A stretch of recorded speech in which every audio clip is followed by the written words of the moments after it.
Shalom shalom, Yesu ashimwe cyane. Twongeye kubaha ikaze mu izina rya Yesu.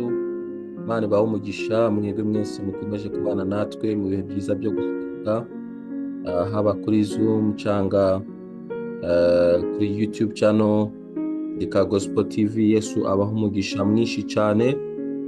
Turashima Imana ikomeje kuduha ibihe byiza byo gusenga, dusengeranira hagati muri twebwe mu byifuzo bitandukanye, kugira ngo Imana ikomeze kutugirira neza. Isengesho ni ikintu cy'agaciro mu buzima bw'umukristo. Iyo twiyemeje gusenga tukaba imbere y'Imana, Imana ntabwo idutererana, Imana ibana natwe ikatugirira neza. Iki gitondo rero ndasengera umuntu wese udukurikiye, umuntu wese uri kutwumva, ngo Imana Nyiramahoro ikomeze kutwuzuza amahoro. Imana Nyiramahoro ikomeze kutugirira neza, itugenderere, itwiyereke. Buri muntu wese muri kino gitondo yongere kumva Imana iri kumwe nawe. Birashoboka ko mu mutima wawe utameze neza, birashoboka ko mu mubiri utameze neza, birashoboka ko hari ibintu bitari kugenda neza muri wowe. Humura, Imana iragukunda, Imana iracyafite umugambi mwiza mu buzima bwawe. Nagira nkwibutse ko Imana yakuremye ikuzi, Imana yakuremye igufitiye umugambi mwiza. Nubwo Satani yagerageje kurwanya ubuzima bwawe, akakunyuza mu nzira zikomeye, mu nzira z'umubabaro, mu nzira z'agahinda, ariko humura, Yesu arakuzi, Imana irakuzi, kandi iracyafite umugambi mwiza mu buzima bwawe. Hari igihe Satani atunyuza mu bihe bikomeye, ariko Imana mu bumana bwayo igafata ibyo bihe bikomeye ikabihinduramo ibihe by'ubwiza, ibihe by'umunezero, ibihe by'ibyishimo, ibihe byo kwaguka. Nubwo Satani we yarazi ko agiye kuturangiza, ariko Imana ikatugirira neza. Muri kino gitondo rero nagira nkubwire ngo uhumure kandi wongere ukomere, kuko Imana yakurinze kandi iracyakurinze, kandi Imana iracari mu ruhande rwawe. Yiteguye kukugirira neza, yiteguye kuyobora intambwe zawe mu gihe wayemerera, mu gihe wakwemera kugendana nayo mu myaka usigaje kuba hano ku isi. Niwemera kugendana n'Imana, Imana iraza kukugirira neza, kandi Imana iraza kukwiyereka mu buryo bukomeye cyane. Yesu rero abaha umugisha, kandi Yesu akomeze kubiyereka, akomeze kubitaho muri byose mu izina rya Yesu. Ijambo ry'Imana turi gusengeramo riri muri Petero wa mbere igice cya 3 umurongo wa 9. Bibiliya avuga ngo ntimukiture umuntu inabi yabagiriye cyangwa igitutsi yabatutse, ahubwo mwiture kumusabira umugisha, kuko ari byo mwahamagariwe, kugira ngo namwe muragwe umugisha. Imana irifuza kuduha umugisha ukomeye, Imana irifuza kutugirira neza, ariko turasabwa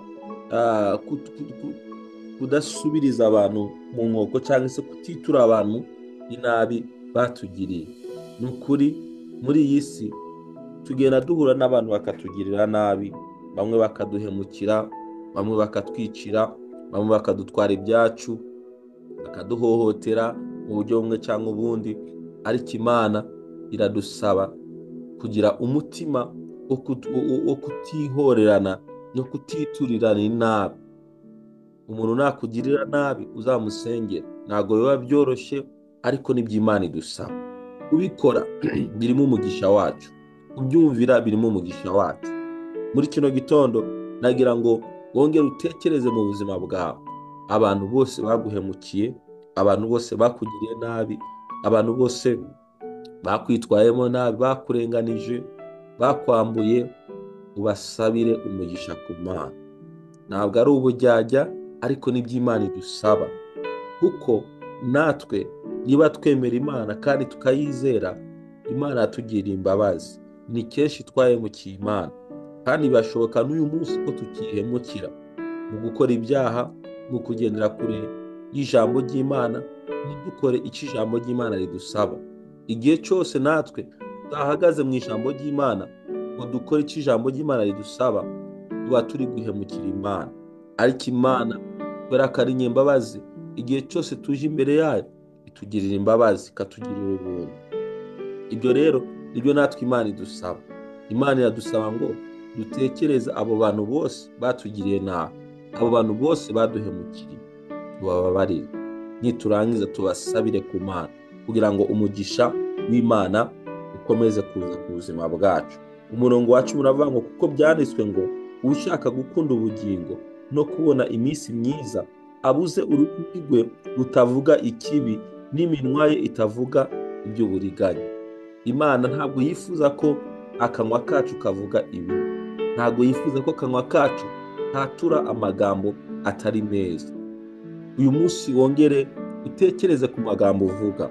Hari igihe ushobora kuvuga amagambo agakomeretsa abantu, kandi Bibiliya tubwira ngo akanwa kacu ntikakavuge ibibi, oya, ahubwo kavuge ibyiza. N'iminwa yawe ye kuvuga iby'uburiganya, we kuvuga iby'uburiganya mwene data. Koresha ururimi rwawe uvuga amagambo yubaka. Muri ibi bihe abantu bakeneye guhumurizwa, abantu bakeneye kumva amagambo abakomeye.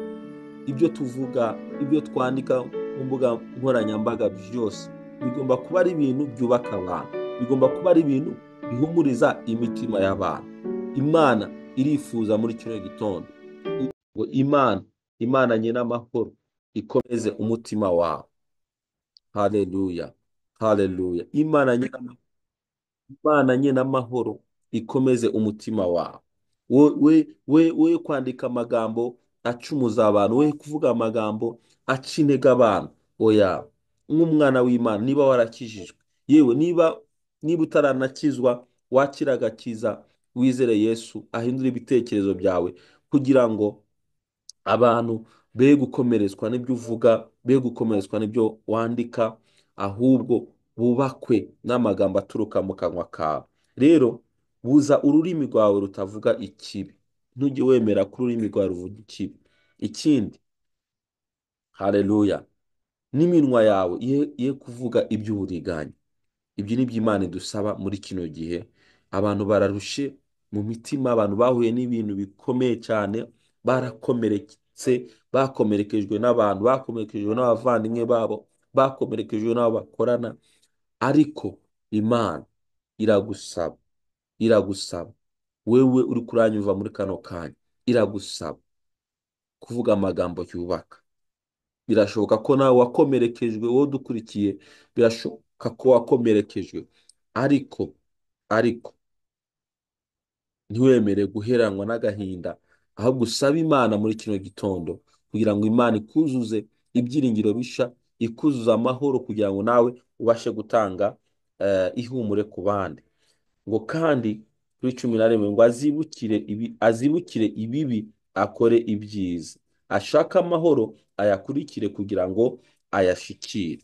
Imana ishimwe cyane.